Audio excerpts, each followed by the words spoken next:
আজকে রান্নাঘরে চলে আসলাম। আজকে অল্প রান্না বান্না থাকলে আমার মনটা খুব খুশি থাকে।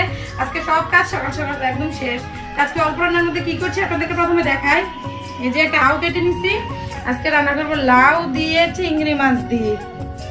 এই যে আমি চিংড়িও এখানে বেছে নিচ্ছি, সাথে পেঁয়াজ আর কাঁচামরিচ কেটে নিচ্ছি, রসুন বাটা দেবো।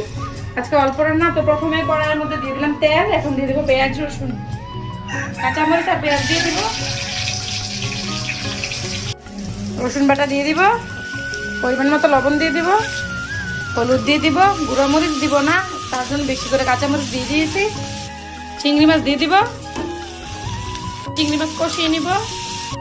লাউটা কিন্তু একদম ফ্রেশ আর কচি সবুজ একদম, তাই খোসা ফেলিনি, খোসা সময় দিয়ে দিব।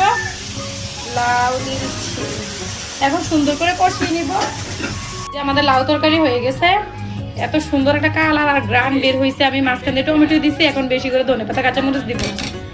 আজকে আমার লাউ তরকারিটা একদম 100-তে 100 হয়েছে, খেতে মনে হয় খুব ভালো হবে, একদম সুপার হিট। এই যে দেখেন বন্ধুরা, আমাদের লাউ তরকারির ফাইনাল লুক। দেখতে এতটা সুন্দর আর লোভনীয় লাগছে, খেতে মনে হয় আরো ভালো হবে। মাশাআল্লাহ, গ্রানে আমার রান্নাঘর পুরো মমো করছে। আজকের ভিডিওটা এই পর্যন্ত, দেখার জন্য ধন্যবাদ। আল্লাহ হাফেজ।